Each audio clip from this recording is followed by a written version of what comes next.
तस्वीरें हम आपको दिखा रहे हैं। ये 3 तस्वीरें इस वक्त आप जो देख रहे हैं उसमें आप देखें जहां पीएम नरेंद्र मोदी तो लाल किले से संबोधित कर ही रहे थे। सीएम डॉक्टर मोहन यादव जहां राजधानी भोपाल में आज आज़ादी का महोत्सव मन रहा है, तो दूसरी ओर हम रायपुर की भी आपको तस्वीरें दिखा रहे हैं। सीएम विष्णुदेव साय पहुंचे हुए हैं और इन तस्वीरों में आप देख सकते हैं आज़ादी का ये महोत्सव कितनी खूबसूरती के साथ मनाया जा रहा है।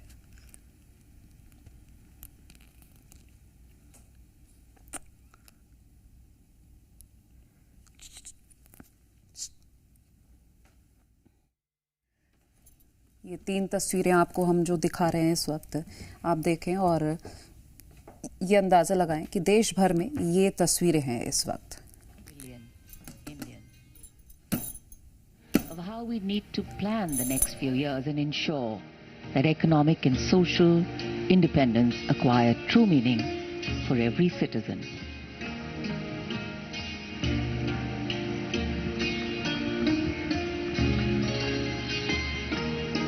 प्रधानमंत्री नरेंद्र मोदी अपने संबोधन के पश्चात लाल किले की प्राचीर से अब प्रस्थान कर रहे हैं।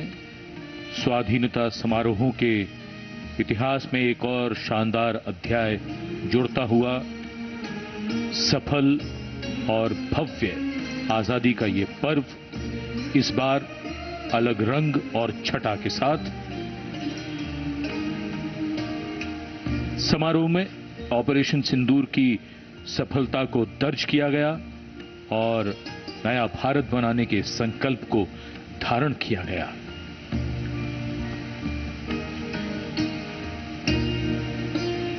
प्रधानमंत्री श्री मोदी अपने वाहन में बैठकर अब ज्ञान पथ की ओर यहां से प्रस्थान कर रहे हैं और जैसा हम सभी ने देखा है कि जब भी वो अपनी वाहन में बैठते हैं तो सीट बेल्ट का हमेशा प्रयोग करते हैं।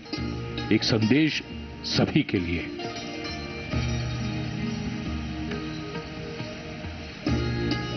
And earlier, as the shades of freedom took to the skies, they gave wings to an aspirations of a young and forward-looking people. Today, we recognize, revel and rejoice in all that makes us truly Indian. All that bonds us as an entity and all that helps us maintain our individuality. All that unifies our vision and all that gives us different perspectives. All our celebrations together and all our struggles that bring us together. The foregrounding being always the nation first. ऐतिहासिक लाल किले की प्राचीर के ठीक सामने नया भारत, जो कि 79वें स्वाधीनता दिवस समारोह का मुख्य विषय है, थीम है, उसे आकार देते हुए भारत की युवा शक्ति, एनसीसी कैडेट्स और साथ में वॉलंटियर्स, युवा शक्ति जिसके हाथों में कल का भविष्य है, कल के भारत का भविष्य है। माननीय प्रधानमंत्री महोदय ने अपने उद्बोधन में लाल किले की प्राचीर से स्वतंत्र भारत से समृद्ध भारत की ओर चलने का संकल्प लिया।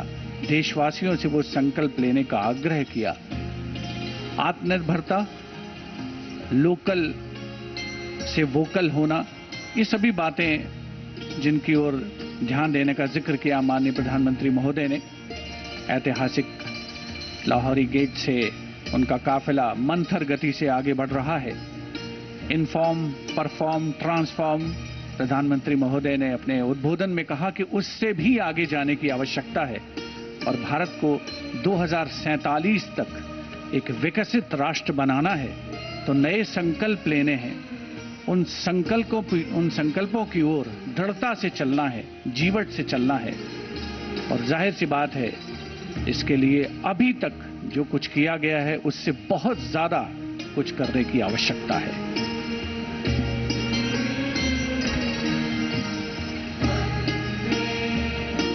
A slight wind picking up the flutter in the flags and stirring the ambience with a satisfying sweep, and of course the clouds challenging the power of the sun.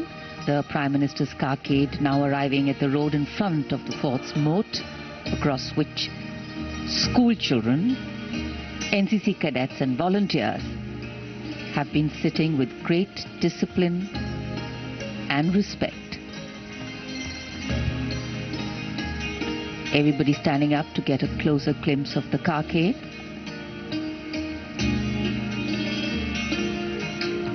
Satisfaction, contentment and celebration writ large over the venue, the people and everybody who participated in it.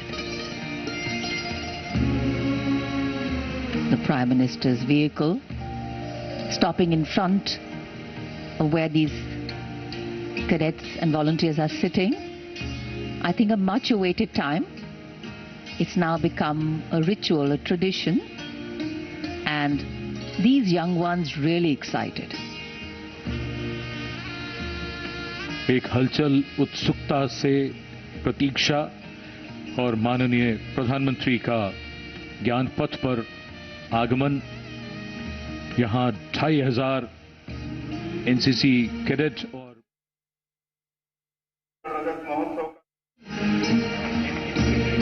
ये उनके लिए एक यादगार अवसर। हम अपने वीर सपूतों को कृतज्ञता से नमन करते हैं। देश के 19वें स्वतंत्रता दिवस के साथ साथ हम छत्तीसगढ़ राज्य की स्थापना के 25 गौरवशाली वर्षों की विकास यात्रा को छत्तीसगढ़ रजत महोत्सव के रूप में मना रहे हैं। मुझे आपसे यह बात साझा करते हुए खुशी हो रही है कि हम आज के इस शुभ दिन से छत्तीसगढ़ रजत महोत्सव का शुभारंभ कर रहे हैं। आप सभी की भागीदारी से हम इस महोत्सव को अविस्मरणीय बनाएंगे। आज का दिन परलकोट विद्रोह के नायकों के पुण्य स्मरण का भी है। देश की आजादी की लड़ाई में स्वर्णिम अक्षरों में लिखे गए परलकोट विद्रोह के 200 वर्ष पूरे हो गए हैं। आज भी शहीद गेंद सिंह वीरता के किस्से पीढ़ी दर पीढ़ी प्रदेश की जनता उतने ही गौरव भाव से सुन रही है। भूखे और उत्पीड़ित लोगों को न्याय दिलाने के लिए शहीद वीर नारायण सिंह द्वारा की गई लड़ाई को कौन भूल सकता है। रायपुर सिपाही विद्रोह के नायक हनुमान सिंह जी का इस अवसर पर स्मरण करना चाहूंगा। भूमकाल विद्रोह के माध्यम से वीर गुंडाधुर ने अपनी मातृभूमि के लिए जिस अद्भुत शौर्य का प्रदर्शन किया वो इतिहास के स्वर्णिम अक्षरों में अंकित है। शहीद यादवराव, वेंकटराव, ध्रुवाराव, डेबरीधुर, आयतू महाराज सहित हमारे अनेक जनजातीय नायकों का बलिदान देशभक्ति की अद्भुत मिसाल है। हम अपने राज्य के निर्माता पूर्व प्रधानमंत्री भारत रत्न श्रद्धेय श्री अटल बिहारी वाजपेयी जी को नमन करते हैं, जिन्होंने अपना अटल संकल्प पूरा किया और देश के नक्शे में छत्तीसगढ़ का एक नए राज्य के रूप में उदय हुआ। अटल जी के जन्म शताब्दी वर्ष को हम अटल निर्माण वर्ष के रूप में मना रहे हैं। छत्तीसगढ़ की पुण्य धरा प्राकृतिक संसाधनों से संपन्न है। हमारे पास समृद्ध सांस्कृतिक धरोहर हैं और अपार उत्साह समेटे हुए विपुल मानव संसाधन हैं। 1 नवंबर 2000 को जब यह राज्य बना तब हमने एक सपना देखा था, एक विकसित, आत्मनिर्भर और समावेशी छत्तीसगढ़ का। आज मैं गर्व से कह सकता हूं कि हम उस दिशा में तेजी से आगे बढ़ रहे हैं। आपातकाल के 50 वर्ष पूरे हो गए हैं। हम अपने लोकतंत्र सेनानियों को नमन करते हैं, जिन्होंने आपातकाल के बेहद कठिन दौर में यातनाओं की परवाह न करते हुए लोकतंत्र की मशाल थामे रखी। मातृभूमि के लिए अपने हिस्से की जिम्मेदारी हमें निभानी है। हमें यशस्वी प्रधानमंत्री श्री नरेंद्र मोदी जी के नेतृत्व में वर्ष 2047 तक विकसित भारत, विकसित छत्तीसगढ़ की संकल्पना को मूर्त रूप देना है। हमें अपने वीर जवानों पर गर्व है, जिन्होंने अपने असीम शौर्य और साहस से मातृभूमि का शीश हमेशा ऊंचा रखा। वर्ष 1947 में देश की आजादी के बाद पाकिस्तान की ओर से हुए आक्रमण से लेकर ऑपरेशन सिंदूर तक हर बार हमारे जवानों ने तिरंगे का मान बढ़ाया है। पहलगाम में हुए जघन्य आतंकी कृत्य का बदला लेने हमारे प्रधानमंत्री श्री नरेंद्र मोदी जी के नेतृत्व में ऑपरेशन सिंदूर चलाया गया। यह ऑपरेशन दुनिया भर में भारत के पराक्रम और दृढ़ इच्छा शक्ति का प्रतीक बना। प्रधानमंत्री श्री नरेंद्र मोदी जी की अगुवाई में भारत की अर्थव्यवस्था दुनिया की चौथी सबसे बड़ी अर्थव्यवस्था हो गई है। हमारा चंद्रयान चंद्रमा के दक्षिण ध्रुव पर पहुंच चुका है और शुभांशु शुक्ला ने इंटरनेशनल स्पेस स्टेशन में तिरंगा लहरा दिया है। इस सफलता के पीछे देशवासियों की कड़ी मेहनत और हमारे यशस्वी प्रधानमंत्री श्री नरेंद्र मोदी जी के दूरदर्शी नेतृत्व, दृढ़ संकल्प और अथाह इच्छा शक्ति की विशेष भूमिका है। आज में भारत विश्व की चौथी सबसे बड़ी अर्थव्यवस्था है। शीघ्र ही भारत विश्व की तीसरी सबसे बड़ी अर्थव्यवस्था बन जाएगा। जहां कश्मीर से धारा 370 की समाप्ति हुई, वहीं नारी शक्ति वंदन अधिनियम के माध्यम से संसद और विधानसभाओं में महिलाओं के लिए 33% आरक्षण देने की पहल प्रारंभ की गई। भाइयों और बहनों, आत्मनिर्भर भारत कोई साधारण नारा नहीं है। यह 140 करोड़ भारतीयों का अटल संकल्प है। यह संकल्प है अपने बलबूते खड़े होने का, नवाचार से अपनी जरूरतें पूरी करने का, अपनी क्षमता को विश्व के साथ साझा करने का। प्रधानमंत्री श्रीमान नरेंद्र मोदी जी के शब्दों में यह मात्र सरकारी योजना नहीं है, यह एक जीवंत आंदोलन है। आत्मनिर्भर भारत और विकसित भारत का रास्ता स्वदेशी के प्रति समर्पण से ही होगा। देशवासियों को बस अपनी शक्ति और सामर्थ्य को पहचानने की आवश्यकता है। आज मुझे यह बताते हुए अत्यंत हर्ष हो रहा है कि हमारा मध्य प्रदेश उन करोड़ों भारतवासियों के साथ उस संकल्प को पूर्ण करने का माध्यम बन रहा है, जिस स्वप्न को आत्मनिर्भर भारत और विकसित भारत कहते हैं।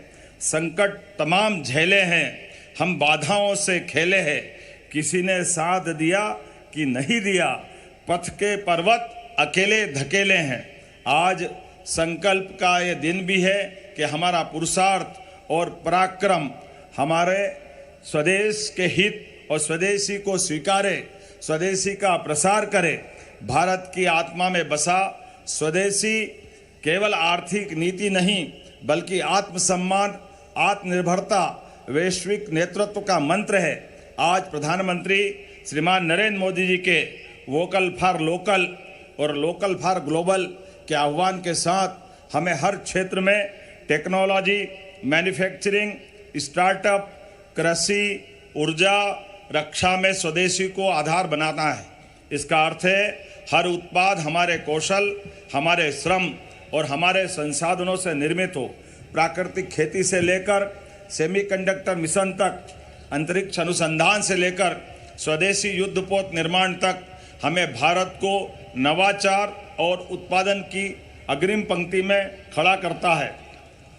जिस तरह से खादी के एक धागे ने स्वतंत्रता संग्राम को शक्ति दी है, वैसे ही स्वदेशी का प्रत्येक कदम हमें विकसित भारत के संकल्प की ओर ले जाएगा। मध्य प्रदेश का वर्ष 2025 का बजट प्रदेश के विकास और समृद्धि के लिए तैयार किया गया, जिसमें कोई नया कर नहीं लगाया गया है। यह राज्य सरकार का लक्ष्य बजट को दोगुना करने का है। मध्य प्रदेश की प्रति व्यक्ति आय 1,39,000 वार्षिक से बढ़कर 2024-25 में 1,52,000 हो गई है। यशस्वी प्रधानमंत्री श्रीमान नरेंद्र मोदी जी के मार्गदर्शन में मध्य प्रदेश सरकार ज्ञान अर्थात गरीब, युवा, अन्नदाता और नारी, इन 4 प्रमुख वर्गों के कल्याण के लिए संकल्पबद्ध है। मुझे इस बात की प्रसन्नता है, युवा कल्याण राज्य सरकार की प्राथमिकता है। प्रदेश में गठित स्वामी विवेकानंद युवा शक्ति मिशन के तहत कौशल विकास, प्रशिक्षण, नवाचार और खास करके शोध को बढ़ावा दिया जाएगा। प्रदेश के सभी शासकीय विभागों में 1 लाख पदों पर भर्तियां की जा रही है। आगामी 5 वर्ष में 2,50,000 भर्तियां करने का लक्ष्य निर्धारित किया गया है। देश के केंद्र में स्थित होने के कारण सभी दिशाओं में आसान पहुंच, कच्चे माल की उपलब्धता, कुशल मानव संसाधन, लॉजिस्टिक सुविधा और उद्योग हितैषी 18 नीतियों के क्रियान्वयन से निवेशकों का भरोसा मध्य प्रदेश पर बढ़ा है। निवेश हितैषी औद्योगिक इकोसिस्टम के कारण मध्य प्रदेश के निर्यात में 6% की बढ़ोतरी हुई है। मध्य प्रदेश ने वर्ष 2025 को उद्योग एवं रोजगार वर्ष घोषित किया है। प्रदेश में 7 रीजनल इंडस्ट्री कॉन्क्लेव के बाद अब खनिज और पर्यटन जैसी कॉन्क्लेव लगातार आयोजित की जा रही है। भोपाल में पहली बार माननीय प्रधानमंत्री श्रीमान नरेंद्र मोदी जी के प्रमुख आतिथ्य में अनंत संभावनाओं की थीम पर ग्लोबल इन्वेस्टर समिट 2025 का आयोजन किया गया। निवेश संवर्धन क्षेत्र में भी हमने बड़ी उपलब्धियां हासिल की है। उद्योग संवर्धन की नीति हो या अलग अलग प्रकार की सहायता देने वाली, हमने सभी प्रकार के 15 नए औद्योगिक क्षेत्रों के लिए 2200 करोड़ और उद्यमियों को 5,000 करोड़ से अधिक की सहायता राशि दी गई है। प्रदेश में 1,000 औद्योगिक इकाइयों को भूमि आवंटन के आशय पत्र और आवंटन आदेश जारी किए गए हैं, जिसमें 40,000 करोड़ का निवेश 93,000 करोड़ से अधिक व्यक्तियों को रोजगार प्राप्त होने की संभावना है। सारी गतिविधियों को नई ऊंचाई दे रहे हैं। महात्मा गांधी कहते थे कि शिक्षा के जरिए समाज में बड़े बदलाव लाए जा सकते हैं। हमने नई शिक्षा नीति को लागू करने के साथ ही इसके प्रावधानों के अनुकूल स्कूलों और शिक्षकों का युक्तियुक्तकरण किया है। अब सुकमा के दुर्गम गांव में भी शिक्षक हैं। राजधानी रायपुर से लेकर पहाड़ी कोरवा बसाहट वाले स्कूलों तक पूरे प्रदेश में शिक्षक छात्र अनुपात एक समान है। हमारे स्कूलों में शिक्षक छात्र अनुपात राष्ट्रीय औसत से बेहतर है। हम शासकीय विद्यालयों में मुख्यमंत्री शिक्षा गुणवत्ता अभियान भी संचालित कर रहे हैं। पेरेंट्स टीचर मीटिंग तथा न्योता भोज के माध्यम से हमने बच्चों के शैक्षणिक विकास में सामुदायिक भागीदारी सुनिश्चित की है, जिसका बेहतर परिणाम मिल रहा है। हमने स्कूलों के रखरखाव एवं अधोसंरचना विकास के लिए 133 करोड़ रुपए का प्रावधान किया है। नवा रायपुर में हम 100 एकड़ में एजुकेशन सिटी बना रहे हैं। विज्ञान और अनुसंधान को बढ़ावा देने के लिए यहाँ साइंस सिटी का भी निर्माण कर रहे हैं। नवा रायपुर में हमने नेशनल फॉरेंसिक साइंसेस यूनिवर्सिटी के कैंपस का भूमि पूजन किया है। देश में लागू नए कानूनों में फॉरेंसिक का महत्व काफी बढ़ गया है, जिससे राज्य के युवाओं को इस क्षेत्र में करियर निर्माण के अवसर सुलभ होंगे। छत्तीसगढ़ में आईटी और एआई क्रांति दस्तक दे चुकी है। हम नवा रायपुर को सेंट्रल इंडिया की सिलिकॉन वैली के रूप में तैयार कर रहे हैं। नया रायपुर में national institute of electronics and information technology की स्थापना करने जा रहे हैं, जिससे आईटी का बड़ा टैलेंट पूल यहां तैयार होगा। हम जॉब मार्केट की जरूरत के मुताबिक वर्कफोर्स तैयार कर रहे हैं। प्रदेश के युवाओं को कौशल युक्त बनाने के लिए स्किल इंडिया मिशन पर काम किया जा रहा है। नवा रायपुर में हम लाइवलीहुड सेंटर ऑफ एक्सीलेंस आरंभ कर रहे हैं। हम जनजातीय बहुल बस्तर संभाग के सभी 32 विकास खंडों में कौशल विकास केंद्र के माध्यम से युवाओं को विभिन्न व्यवसायों का प्रशिक्षण दे रहे हैं। आईआईटी के पूर्व विद्यार्थियों की संस्था पेन आईआईटी के साथ वंचित समुदायों को सशक्त करने हमने एमओयू किया है। यह संस्था कौशल विकास को बढ़ावा देने का काम करेगी। युवाओं के कौशल विकास के साथ ही उन्हें विदेशी भाषाओं का भी प्रशिक्षण दिया जाएगा, ताकि हमारे युवाओं को विदेशों में भी रोजगार के अवसर मिल सकें। स्टार्टअप को बढ़ावा देने के लिए हमने नई स्टार्टअप नीति बनाई है। इसके माध्यम से हम राज्य के 100 तकनीकी संस्थाओं के 50,000 छात्र छात्राओं तक पहुंच बनाएंगे। राज्य में हमने 150 स्टार्टअप स्थापित करने का लक्ष्य रखा है। ईज ऑफ लिविंग के साथ ही स्पीड ऑफ बिजनेस की ओर बढ़ते हुए हमने 350 से अधिक रिफॉर्म किए हैं। सिंगल विंडो सिस्टम से प्रदेश में निवेश सरल, सहज और पारदर्शी हो गया है। नई औद्योगिक नीति की बुनियाद पर विकसित छत्तीसगढ़ की भव्य इमारत तैयार होगी। नई औद्योगिक नीति में हमने सबसे ज्यादा जोर पावर सेक्टर पर दिया है। इस सेक्टर में हमें 3 लाख करोड़ रुपए से अधिक के निवेश प्रस्ताव प्राप्त हुए हैं। इससे छत्तीसगढ़ विकसित भारत का पावर हाउस बनेगा। निवेशकों के लिए छत्तीसगढ़ पसंदीदा राज्य बन चुका है। हमने दिल्ली, मुंबई, बेंगलुरु के साथ ही रायपुर में इन्वेस्टर समिट किए हैं। इन समिट के माध्यम से अब तक 6,65,000 करोड़ रुपए के निवेश प्रस्ताव मिल चुके हैं। नई औद्योगिक नीति में हम नए जमाने के उभरते हुए उद्योगों को भी विशेष अनुदान दे रहे हैं। छत्तीसगढ़ में पहली सेमीकंडक्टर यूनिट का भूमि पूजन हमने किया है। लगभग 1100 करोड़ रुपए की लागत से बनने वाली इस यूनिट से हमने चिप निर्माण के क्षेत्र में कदम रख दिया है। हम टेक्सटाइल क्षेत्र में संभावनाओं को अवसर में बदलना चाहते हैं। इसके लिए हम नवा रायपुर में national institute of fashion technology का कैंपस स्थापित करने जा रहे हैं। इसकी अनुमानित लागत 271 करोड़ रुपए होगी। इससे बड़े पैमाने पर रोजगार के अवसर पैदा होंगे। हमने राष्ट्रीय राजधानी क्षेत्र की तर्ज पर राज्य राजधानी क्षेत्र के विकास के लिए प्राधिकरण गठन का निर्णय लिया है। यह प्राधिकरण राजधानी क्षेत्र के सुव्यवस्थित और योजनाबद्ध विकास के लिए कार्य करेगा।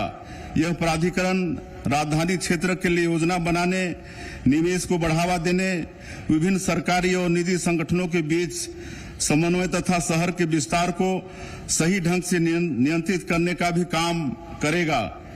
अब जमाना ई कॉमर्स का है। इसे प्रोत्साहित करने हमारी लॉजिस्टिक नीति विशेष रूप से उपयोगी होगी।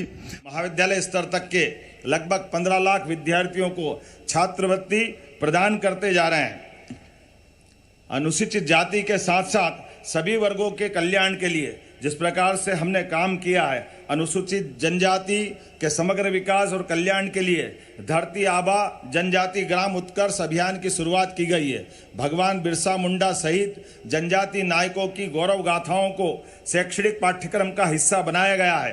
प्रदेश ने पेशा नियम से ग्राम सभाओं को सशक्त किया है, जिससे बिना थाने कोर्ट जाए आपसी चर्चा से विवाद सुलझ रहे हैं।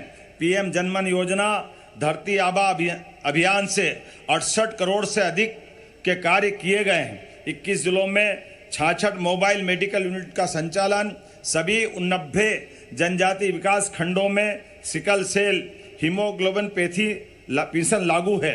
पिछड़ा वर्ग विदेश अध्ययन छात्रवृत्ति योजना में 1300 से अधिक अभ्यर्थियों को 465 लाख रुपए की राशि स्वीकृत की गई है। प्रदेश में लोक निर्माण से लोक कल्याण का लक्ष्य रखा गया है। आगामी 5 वर्षों में प्रदेश में नर्मदा प्रगति पथ, विंध्य एक्सप्रेसवे, मालवा निमाड़ विकास पथ, अटल प्रगति पथ, बुंदेलखंड विकास पथ, मध्य भारत विकास पथ का निर्माण भी कराया जाएगा। प्रदेश में 1 लाख किलोमीटर सड़कें और 500 से अधिक रेलवे ओवरब्रिज एवं फ्लाईओवर का निर्माण कराया जाएगा। मजरा टोला की समस्या हमारे बीच सदैव रही है। एक तरफ बड़ी सड़कें बनती है, ऐसे में छोटी छोटी बसाहट छूट जाती है। ऐसे में मजरा टोला में सुदूर बसाहट को भी मुख्य मार्गों से जोड़ने के लिए 30,000 किलोमीटर से अधिक सड़कों का निर्माण का लक्ष्य भी हमारी सरकार के द्वारा रखा गया है। जल जीवन मिशन के माध्यम से प्रदेश के ग्रामीण अंचलों में 78 लाख से हम नए जमाने के उभरते हुए उद्योगों को भी विशेष अनुदान दे रहे हैं। छत्तीसगढ़ में पहली सेमीकंडक्टर यूनिट का भूमि पूजन हमने किया है। लगभग 1100 करोड़ रुपए की लागत से बनने वाली इस यूनिट से हमने चिप निर्माण के क्षेत्र में कदम रख दिया है। हम टेक्सटाइल क्षेत्र में संभावनाओं को अवसर में बदलना चाहते हैं। इसके लिए हम नवा रायपुर में national institute of fashion technology का कैंपस स्थापित करने जा रहे हैं। इसकी अनुमानित लागत 271 करोड़ रुपए होगी। इससे बड़े पैमाने पर रोजगार के अवसर पैदा होंगे। हमने राष्ट्रीय राजधानी क्षेत्र की तर्ज पर राजधानी क्षेत्र के विकास के लिए प्राधिकरण गठन का निर्णय लिया है। यह प्राधिकरण राजधानी क्षेत्र के सुव्यवस्थित और योजनाबद्ध विकास के लिए कार्य करेगा। यह प्राधिकरण राजधानी क्षेत्र के लिए योजना बनाने, निवेश को बढ़ावा देने, विभिन्न सरकारी और निजी संगठनों के बीच समन्वय तथा शहर के विस्तार को सही ढंग से नियंत्रित करने का भी काम करेगा। अब जमाना ई कॉमर्स का है, इसे प्रोत्साहित करने हमारी लॉजिस्टिक नीति विशेष रूप से उपयोगी होगी। महाविद्यालय स्तर तक के लगभग 15 लाख विद्यार्थियों को छात्रवृत्ति प्रदान करते जा रहे हैं। अनुसूचित जाति के साथ साथ सभी वर्गों के कल्याण के लिए जिस प्रकार से हमने काम किया है, अनुसूचित जनजाति के समग्र विकास और कल्याण के लिए धरती आबा जनजाति ग्राम उत्कर्ष अभियान की शुरुआत की गई है। भगवान बिरसा मुंडा सहित जनजाति नायकों की गौरव गाथाओं को शैक्षणिक पाठ्यक्रम का हिस्सा बनाया गया है। प्रदेश ने पेशा नियम से ग्राम सभाओं को सशक्त किया है, जिससे बिना खाने कोर्ट जाए आपसी चर्चा से विवाद सुलझ रहे हैं। पीएम जनमन योजना धरती आबा अभियान से 68 करोड़ से अधिक के कार्य किए गए हैं। 21 जिलों में 66 मोबाइल मेडिकल यूनिट का संचालन, सभी 89 जनजाति विकास खंडों में सिकल सेल हीमोग्लोबिनपैथी पेंशन लागू है। पिछड़ा वर्ग विदेश अध्ययन छात्रवृत्ति योजना में 1300 से अधिक अभ्यर्थियों को 465 लाख रुपए की राशि स्वीकृत की गई है। प्रदेश में लोक निर्माण से लोक कल्याण का लक्ष्य रखा गया है। आगामी 5 वर्षों में प्रदेश में नर्मदा प्रगति पथ, विंध्य एक्सप्रेस वे, मालवा निमाड़ विकास पथ, अटल प्रगति पथ, बुंदेलखंड विकास पथ, मध्य भारत विकास पथ का निर्माण भी कराया जाएगा। प्रदेश में 1 लाख किलोमीटर सड़कें और 500 से अधिक रेलवे ओवरब्रिज एवं फ्लाईओवर का निर्माण कराया जाएगा। मजरा टोला की समस्या हमारे बीच सदैव रही है। एक तरफ बड़ी सड़कें बनती है, ऐसे में छोटी छोटी बसाहट छूट जाती है। ऐसे में मजरा टोला में सुदूर बसाहट को भी मुख्य मार्गों से जोड़ने के लिए 30,000 किलोमीटर से अधिक सड़कों का निर्माण का लक्ष्य भी हमारी सरकार के द्वारा रखा गया है। जल जीवन मिशन के माध्यम से प्रदेश के ग्रामीण अंचलों में 78 लाख से अधिक परिवार, 19,000 से अधिक गांवों के प्रत्येक घर तक नल से जल की आपूर्ति सुनिश्चित की गई है। मध्य प्रदेश में 55 लाख हेक्टेयर क्षेत्र में सिंचाई हो रही है। उल्लेखनीय है कि ये सिंचाई केवल 20 साल के दरमियान हुई है।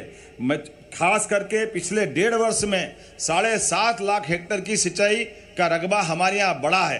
प्रधानमंत्री जी के नेतृत्व में हमने अपने पड़ोसी राज्य उत्तर प्रदेश, राजस्थान, महाराष्ट्र के साथ अंतर्राज्यीय परियोजनाओं से, जिनमें 25 जिले लाभान्वित होंगे, केन बेतवा, पार्वती काली सिंध चंबल, ताप्ती बेसन मेगा रिचार्ज जैसी योजनाएं का जल स्तर बढ़ाकर किसानों को आत्मनिर्भर बनाएगी। हमारा प्रदेश विद्युत उत्पादन में भी अग्रणी है। मुझे बताते हुए खुशी है कि ग्लोबल इन्वेस्टर समिट में 2025 में खासकर नवकरणीय ऊर्जा क्षेत्र में ही लगभग 6.25 लाख करोड़ से अधिक के निवेश प्रस्ताव मिले हैं। इन निवेशों से 1,85,000 नए रोजगार सृजित होने की उम्मीद है। हमारा लक्ष्य 2030 तक 50% ऊर्जा अक्षय स्रोतों से प्राप्त करना है। इस समय हमारे पास 24,600 से अधिक मेगावाट बिजली बनाने की क्षमता है, जिसे इस वर्ष 2,000 मेगावाट से अधिक बढ़ाने का लक्ष्य हमने रखा है। 2 दिवसीय खनन कॉन्क्लेव में 11 औद्योगिक संस्थानों में 19,650 करोड़ रुपए के निवेश प्रस्ताव हमको प्राप्त हुए हैं। अपने सिर पर छत और अपना आंगन खासकर हर व्यक्ति का सपना होता है। प्रधानमंत्री आवास ग्रामीण योजना के तहत मध्य प्रदेश ने 49 लाख से अधिक स्वीकृत आवासों में से 38 लाख आवास पूर्ण कर देश में द्वितीय स्थान हासिल किया है। जनजाति कल्याण के प्रति हमारी प्रतिबद्धता है कि हमने पीएम जनमन योजना में प्रदेश देश में नंबर 1 पे आया है। योजना में 1,83,000 आवास स्वीकृत कर 76,000 आवास पूर्ण कर लिए गए हैं। प्रधानमंत्री आवास योजना शहरी अंतर्गत 8 लाख से अधिक शहरी परिवारों को पक्का मकान उपलब्ध कराया गया है। जलगंगा संवर्धन अभियान में मध्य प्रदेश ने बेहतर प्रदर्शन किया है। 3 माह तक चले इस अभियान में खेतों में जल संरक्षण को बढ़ावा देने के लिए 85,000 से अधिक खेत तालाब तथा 1 लाख कुआं पुनर्भरण के लक्ष्य को हमने प्राप्त किया है। अमृत सरोवर 2 में 1000 से अधिक नए सरोवर बनाए जा रहे हैं। गर्व की बात है, ऐसे में पूरे देश में खंडवा जिला जल संचय में देश में प्रथम स्थान पर आया है। बंटवारा अब केवल 500 रुपये शुल्क में हो जाता है।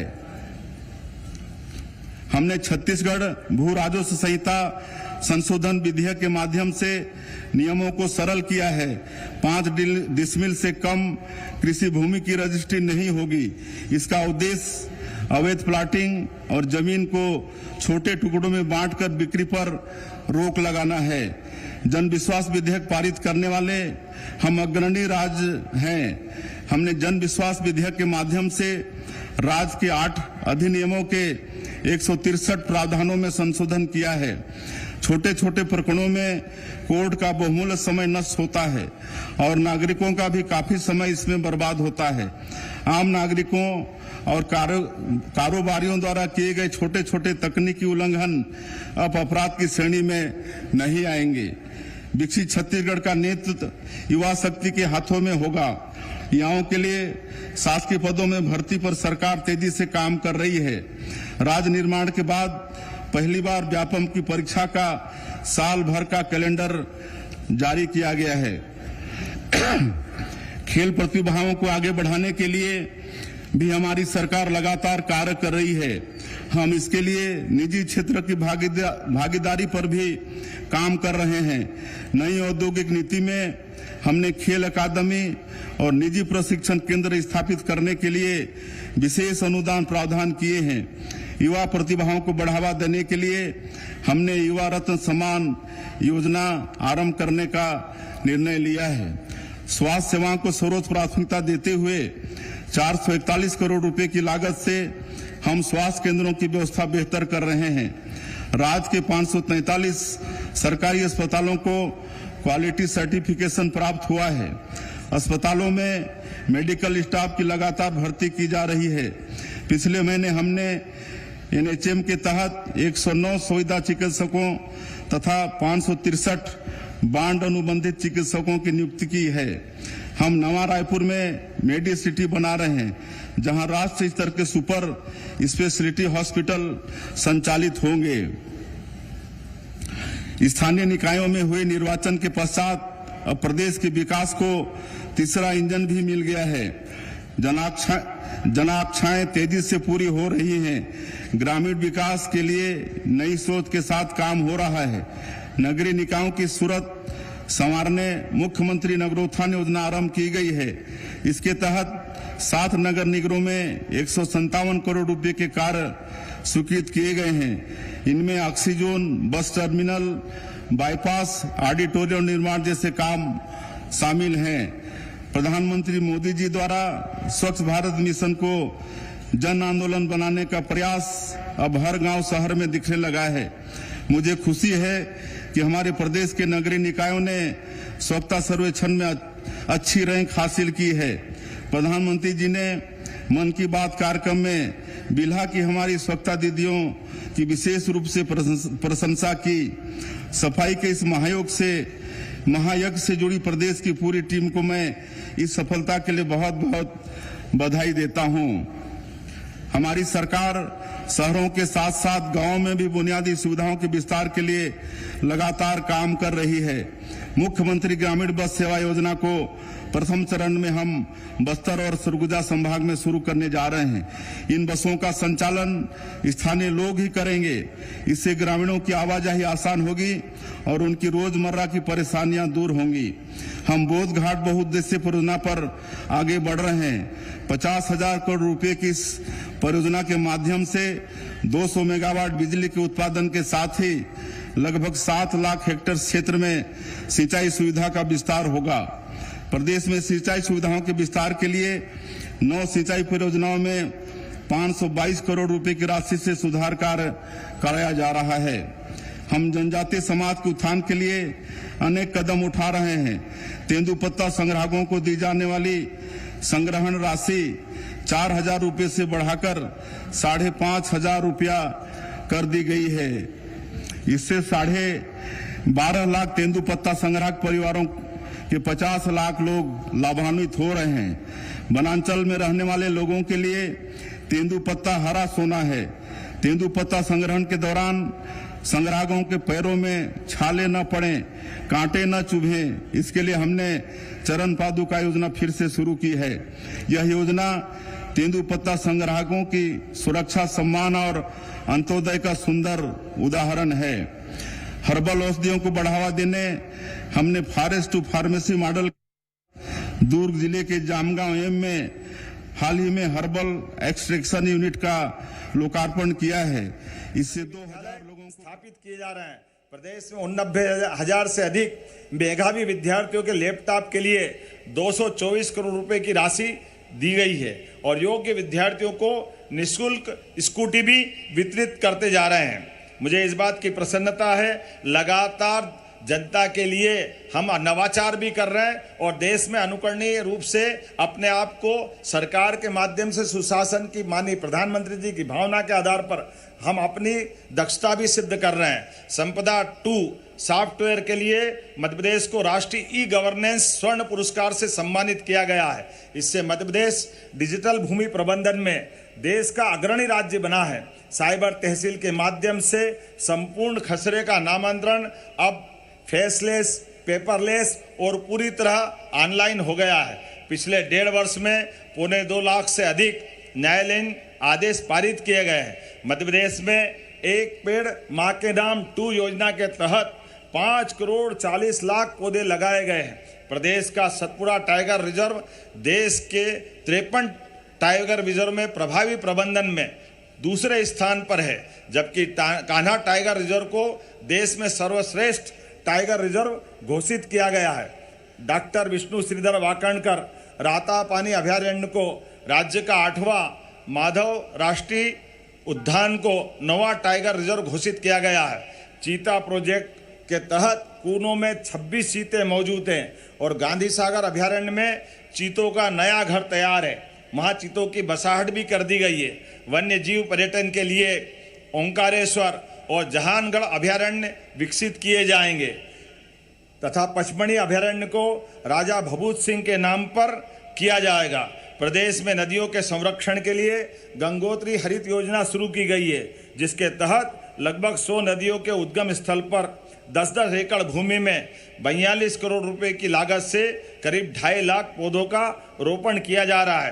प्रदेश में पर्यटन को बढ़ावा देने के लिए पीएम श्री पर्यटन वायु सेवा, ग्रामीण संस्कृति से पर्यटकों को जोड़ने के लिए ग्रामीण पर्यटन परियोजना चलाई जा रही है, जिसके तहत 121 गांवों में 241 होम स्टे विकसित किए गए हैं। हाल ही में यूनेस्को ने भोजपुर को अपनी सूची में जोड़ा है। ग्वालियर को क्रिएटिव सिटी ऑफ म्यूजिक का दर्जा दिया गया है। अब मध्य प्रदेश में 3 स्थायी, 15 टेंटेटिव, कुल मिलाकर 18 यूनेस्को धरोहरें हैं, जो देश में सर्वाधिक है। मध्य प्रदेश में सांस्कृतिक अभ्युदय का नया दौर चल रहा है। पिछले 1.5 वर्ष में प्रदेश में मकर संक्रांति से लगाकर गीता जयंती तक अनेक पर्व त्योहार सरकार और समाज ने मिलाकर मनाए हैं। कुल 1450 किलोमीटर लंबे श्रीराम वन गमन पथ और श्री कृष्ण की लीलाओं से जुड़े तीर्थ स्थलों को जोड़ते हुए श्री कृष्ण पाथे का निर्माण किया जाएगा। सिंहस्थ 2028 अभूतपूर्व होगा। छिप्रा पर 30 किलोमीटर की लंबाई के घाट बनाए जा रहे हैं। इससे सिंहस्थ के दरमियान 24 घंटे में लगभग 5 करोड़ श्रद्धालु स्नान कर सकेंगे। छिप्रा का जल निर्मल और प्रवाहमान बनाए रखने के लिए सेवरखेड़ी सिलारखेड़ी परियोजना, शुद्धिकरण के लिए कान डाइवर्सन क्लोज डक्ट परियोजना को विकसित किया जा रहा है। प्रधानमंत्री श्रीमान नरेंद्र मोदी जी के नेतृत्व में ऑपरेशन सिंदूर ने भारतीय सेनाओं के अप्रतिम साहस को दुनिया के सामने रखा है। हम अत्यंत गर्व के साथ कह सकते हैं, सेना के सम्मान में मई माह में प्रदेश भर में तिरंगा यात्राएं निकाली गई। रोशनी होगी चिरागों को जलाए रखना, ये बात हवाओं को बताए रखना, लहू देकर हिफाजत वीरों ने की, ऐसे तिरंगे को दिल में बसाए रखना। देश में आस्था से अर्थव्यवस्था तक, परंपरा से प्रौद्योगिक तक, सुविधा से सरोकार तक, कृषि से उद्योग तक, नौकरी से स्टार्टअप तक, हर क्षेत्र में नए नए कीर्तिमान रचे जा रहे हैं। मध्य प्रदेश ने स्थापना से लेकर अब तक विकास यात्रा के अनेक पड़ावों को सफलतापूर्वक प्राप्त किया है। प्रदेश की प्रगति के निर्णयों को नागरिकों का व्यापक समर्थन मिल रहा है और हम विकास की दिशा में तेजी से आगे बढ़ रहे हैं। आप सभी के सहयोग से यह विकास का कारवां निरंतर आगे बढ़ता रहेगा। अत्यंत कारगर है। हमारे गांव, नगर और जिले स्तर पर तैयार होने वाली वस्तुएं गुणवत्ता के मामले में किसी से कम नहीं है। इसके लिए उन्हें डिजिटल संसाधनों, नवाचार, सूचना एवं संचार प्रौद्योगिकी और AI जैसी तकनीक को अपनाना होगा। अब जय जवान, जय किसान, जय विज्ञान के साथ जय अनुसंधान के ध्येय वाक्य के साथ हम आगे बढ़ेंगे। मेक इन इंडिया अभियान के जरिए रक्षा क्षेत्र में आत्मनिर्भरता हासिल करते हुए प्रधानमंत्री श्री नरेंद्र मोदी जी के नेतृत्व में भारत सैन्य उपकरणों का निर्यातक के रूप में उभर रहा है। आज जलवायु संकट का सीधा असर हमारे जीवन पर पड़ रहा है। कृषि क्षेत्र इससे अछूता नहीं है। ऐसे समय में रसायन मुक्त प्राकृतिक खेती किसानों की आमदनी बढ़ाने के साथ हमारे स्वास्थ्य के लिए भी लाभकारी साबित होगी। श्री अन्न, दलहन, तिलहन और मोटे अनाज के उत्पादन को बढ़ावा देकर छत्तीसगढ़ के हमारे किसान भाई कृषि लागत को कम कर सकते हैं। इससे रासायनिक खाद एवं कीटनाशकों पर हमारी निर्भरता भी कम होगी। स्वतंत्रता दिवस का ये प्रेरक अवसर हमें राष्ट्र के प्रति अपने कर्तव्यों की प्रेरणा देता है। आत्मनिर्भर भारत बनाने के लिए मैं प्रदेशवासियों से आह्वान करता हूं कि यह संकल्प राष्ट्र हित में अवश्य लें। हर नागरिक स्वदेशी वस्तु खरीदना देशभक्ति का कार्य माने। हर व्यवसाय गुणवत्ता और स्थिरता को अनिवार्य माने। हर नवाचारी सबसे पहले भारत के बारे में सोचे। हर किसान पर्यावरण अनुकूल समावेशी कृषि को अपनाए। हर क्षेत्र निर्भरता से आत्मनिर्भरता की ओर बढ़े। प्रधानमंत्री जी ने वर्ष 2047 तक विकसित भारत के निर्माण का लक्ष्य रखा है। इसी दिशा में हमने छत्तीसगढ़ अंजोर विजन डॉक्यूमेंट के रूप में एक ऐसा रोड मैप तैयार किया है जिसके माध्यम से हम विकसित छत्तीसगढ़ के लक्ष्य को साकार करेंगे। छत्तीसगढ़ देश का दूसरा राज्य है जिसने विजन डॉक्यूमेंट तैयार किया है। इसमें हमने निकटवर्ती, मध्यवर्ती और दीर्घकालीन लक्ष्य रखे हैं। इन्हें प्राप्त करने हमने सामाजिक आर्थिक विकास के 13 थीम चुने हैं और इनके क्रियान्वयन के लिए 10 मिशन तैयार किए हैं। रायपुर में शीघ्र ही पुलिस आयुक्त प्रणाली लागू की जाएगी जिससे पुलिस व्यवस्था और अधिक मजबूत होगी। छत्तीसगढ़ राज्य को संवारने के लिए आप सभी के सहयोग से हम दृढ़ संकल्प के साथ निरंतर आगे बढ़ रहे हैं। जयशंकर प्रसाद जी की पंक्तियां मुझे याद आती हैं। इस पथ का उद्देश्य नहीं शांत भाव में टिक रहना, किंतु पहुंचना उस सीमा पर जिसके आगे राह नहीं। गोस्वामी तुलसीदास जी का राम काज किन्हे बिनु मोहि कहाँ विश्राम हमारा आदर्श वाक्य है। पंडित दीनदयाल उपाध्याय जी के अंत्योदय के सिद्धांत हमारे पथ प्रदर्शक हैं। हमारे राज्य के निर्माता श्रद्धेय अटल जी के सुशासन का दृढ़ संकल्प हमें शक्ति देता है। हम निश्चित ही जन जन की सहभागिता से विकसित छत्तीसगढ़ के निर्माण के लक्ष्य को साकार करेंगे। आइए हम सब छत्तीसगढ़ राज्य की स्थापना के इस रजत जयंती वर्ष में स्वतंत्रता दिवस के पावन अवसर पर विकसित भारत, विकसित छत्तीसगढ़ का संकल्प लें। सभी स्वतंत्रता संग्राम सेनानियों को पुनः सत सत नमन। हमारे वीर जवानों का अभिनंदन। आप सभी को स्वतंत्रता दिवस की पुनः बहुत बहुत बधाई। राम राम। जय भारत, जय छत्तीसगढ़। धन्यवाद माननीय मुख्यमंत्री महोदय। आप आपके प्रेरक वक्तव्य ने आशाओं के नए शिखर तैयार किए हैं और अब पदक अलंकरण एवं पुरस्कार वितरण समारोह के संचालन के लिए श्री अरविंद कुजूर, उप पुलिस महानिरीक्षक छत्तीसगढ़ सशस्त्र बल को आमंत्रित करते हैं। श्री अरविंद कुजूर, उप पुलिस महानिरीक्षक छत्तीसगढ़ सशस्त्र बल।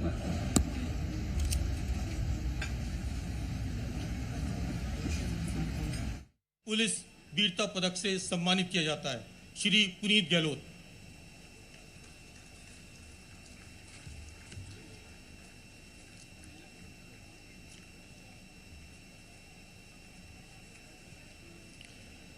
तीन दिसंबर 2020 की रात्रि रतलाम जिले के मिड टाउन कॉलोनी में 50,000 रुपए के इनामी अंतर्राज्यीय अपराधी दिलीप सिंह देवल को आमने सामने की मुठभेड़ में मार गिराया गया।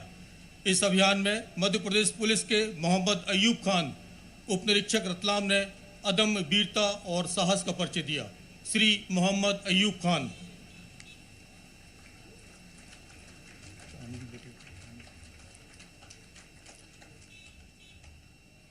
चौदह दिसंबर 2023 को बालाघाट के दादर वन क्षेत्र में माओवादियों से हुई साहसिक मुठभेड़ में 14 लाख रुपए के इनामी चैतू उर्फ हिदमा मटकाम को मार गिराया गया। उसके पास से 315 बोर की राइफल भी बरामद हुई। इस अभियान में मध्य प्रदेश पुलिस के 3 अधिकारियों ने अदम्य वीरता और साहस का परिचय दिया, अतः उन्हें वीरता पदक से सम्मानित किया जाता है। श्री नामदेव शर्मा, निरीक्षक हॉक फोर्स बालाघाट।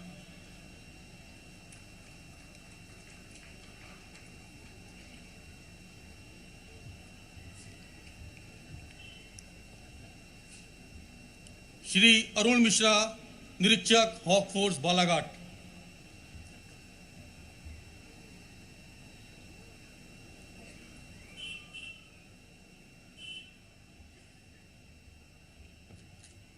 श्री अतुल कुमार शुक्ला, निरीक्षक हॉक फोर्स बालाघाट।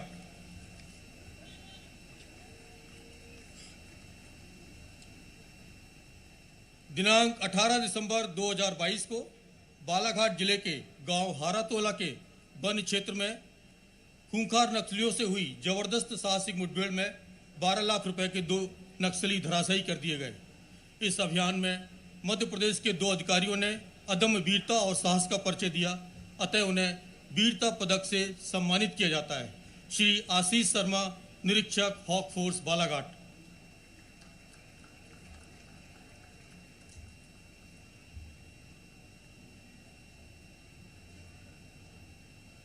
श्री हनुमान टेकाम, निरीक्षक hoc force Balaghat.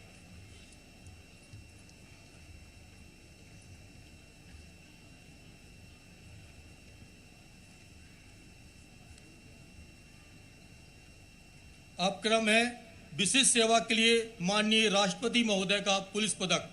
Shri Chanchal Shekhar, additional DG SAF, headquarter Bhopal.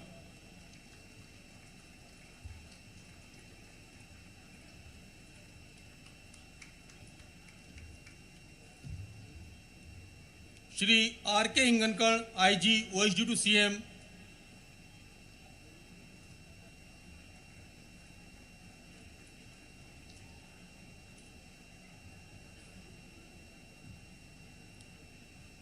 Shri Arvind Kumar Saxena, IG Gwalior.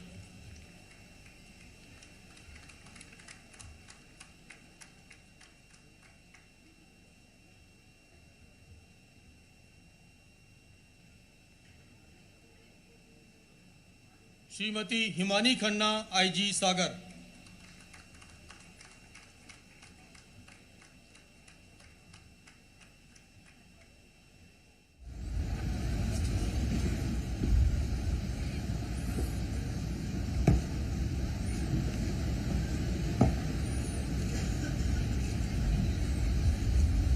विशिष्ट सेवा हेतु राष्ट्रपति का पुलिस पदक 2025 श्री महेश राम साहू, सेवानिवृत्त निरीक्षक, विशेष शाखा, पुलिस मुख्यालय, नवा रायपुर।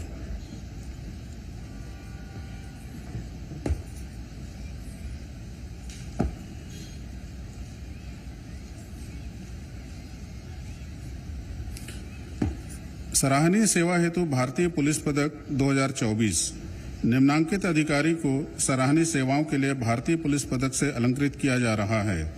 श्री राहुल भगत, भारतीय पुलिस सेवा सचिव, माननीय मुख्यमंत्री, मुख्यमंत्री सचिवालय एवं सचिव, सुशासन एवं अभिसरण विभाग, छत्तीसगढ़ शासन।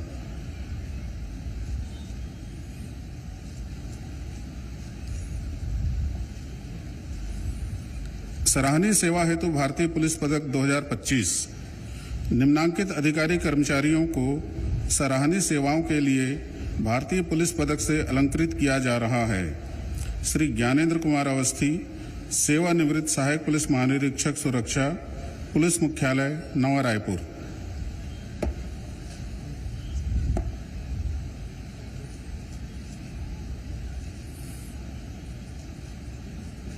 श्री अनिल कुमार कश्यप, उप पुलिस अधीक्षक विशेष शाखा, पुलिस मुख्यालय, नवा रायपुर।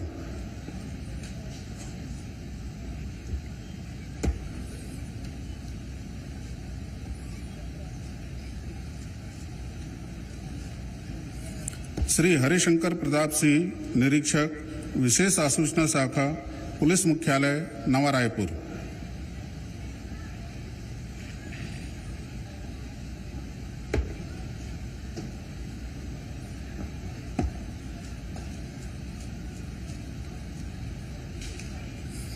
श्री नरेश कुमार पैकरा, कंपनी कमांडर, 7वीं वाहिनी 6 बल, भिलाई।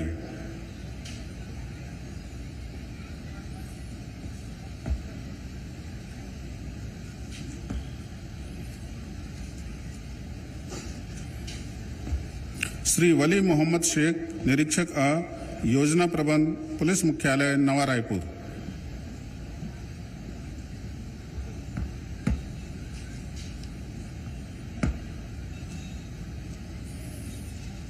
श्री समैया चिप्पनपल्ली, सहायक उप निरीक्षक, नक्सल सेल, जिला बीजापुर।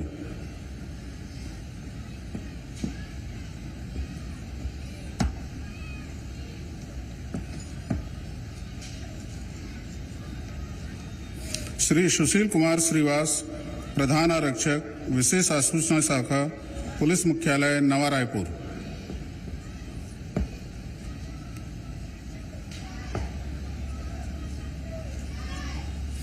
श्री तुलाराम चुरेंद्र, प्रधान आरक्षक, जिला कांकेर।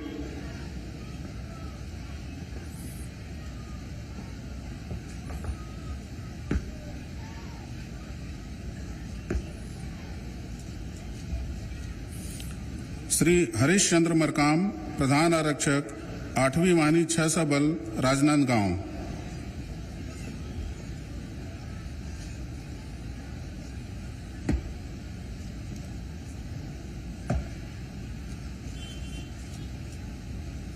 श्री सुशील कुमार चौबे, आरक्षक, अपराध अनुसंधान विभाग, पुलिस मुख्यालय, नवा रायपुर।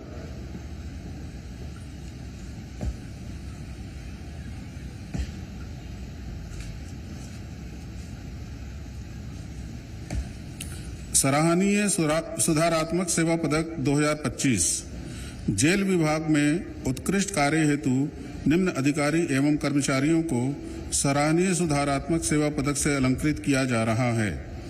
श्रीमती मधु सिंह, उप जेल अधीक्षक, केंद्रीय जेल, जगदलपुर।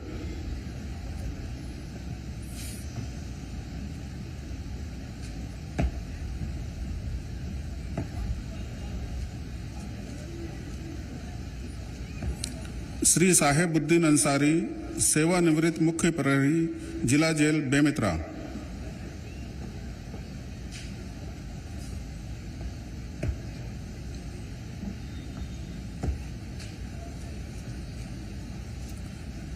श्री हरवंश लाल मरकाम, प्रहरी, जिला jail, Dantewada.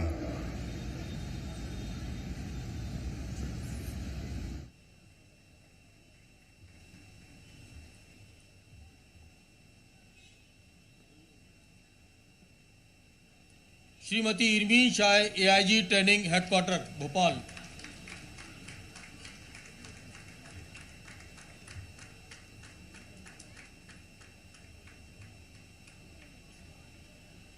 Shri Manvendra Singh Kushwaha, deputy commandant, 2री वाहिनी।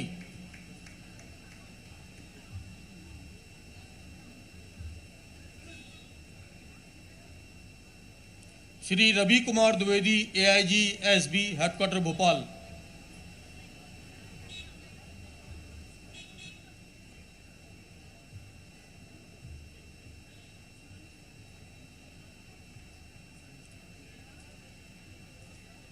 Shri Rituraj Gupta, DSP CID, headquarter Bhopal.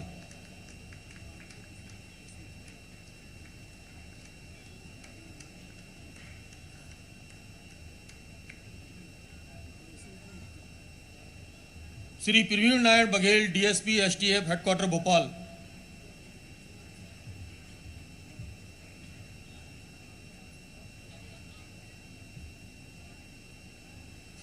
Shri Sanjay Kumar Dubey, DSP radio, Bhopal.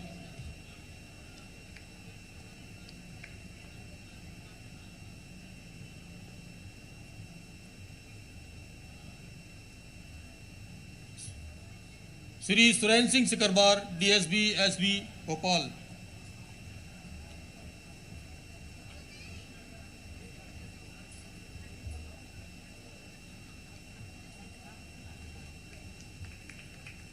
Shrimati Deepika Sindhe, CSP, Ujjain.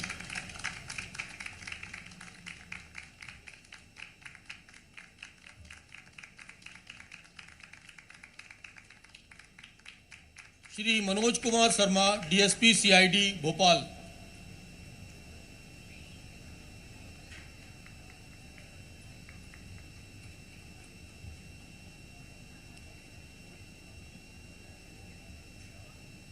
Shri Manoj Bais, DSP radio, dial 100, Bhopal.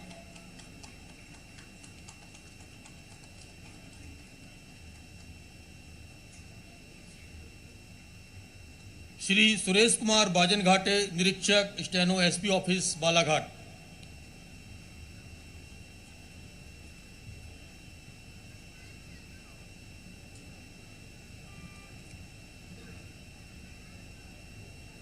Shri Shailendra Singh Rajput, निरीक्षक, 6वीं वाहिनी, जबलपुर।